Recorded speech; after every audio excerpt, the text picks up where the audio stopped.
Magandang araw ulit mga bayang classmates. Ellis Chase pong muli para magbigay ng aking karera tips. November 17, araw naman tayo ng linggo. Meron tayo 7 races pa rin. 2 p.m. start time. Meron tayong dalawang stakes races. Diyan yung 2024 Pilracom PCS o Grand Derby. Tsaka yung 2024 Pilracom second leg ng 3-year-old imported local challenge. Okay, umpisahan agad natin race number 1. Pagsisimula ng winner take all. 3-year-old na ba maiden race, 1-4 ang distansya. Dito solo ko na yung number 6 Dakota Elegance with JD King Flores. Ang ganda ng barrier nito sa 1-2, 113.2. Kaya tingin ko sobra siyang mananalo dito dahil makukupad naman itong mga kalaban niya. So solo ko na yan, number 6.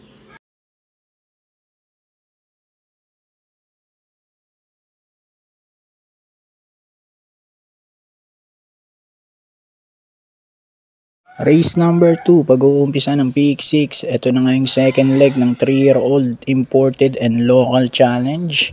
1-8 ang distansya nito. Solo na rin natin, number 5, nananatiling walang talo, Birchton with JT Sarate. Tingin ko kayang-kaya niya pa rin itong mga kalaban niya. So solo na to, number 5.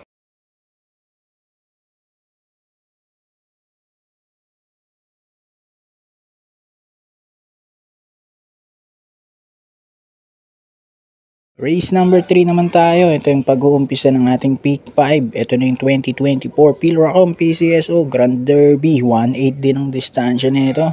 Pampremero ko yung umintado yung mga tinatakbo ngayon. Number 4 Batang Manda with Patty De La Ema. Paligundo ko number 7 baka makadihado High Dollar with Mark Alvarez. So 4-7 ko rito.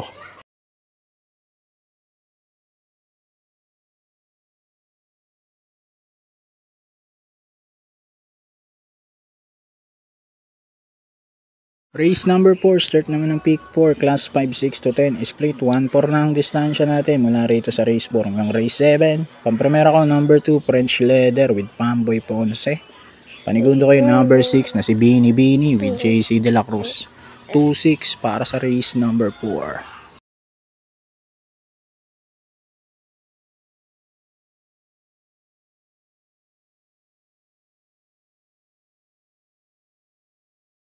Race number 5, uling DD plus 1, class 4, 16 to 21. Dito naman pampremera ko number 4, Batang Kangkalu with JD King Flores. Panigundo ko number 6, My Jopay with CB Garganta. 4-6 para sa race number 5.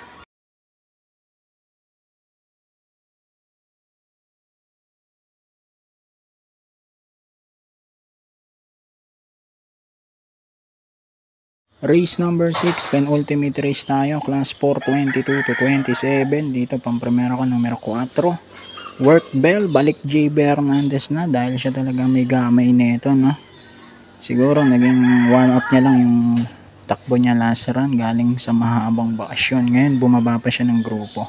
Panigundo ko yung dalawang 3, Autumn Shower at Jubilom with BJ Galieta at CB Ardonia. 4-3.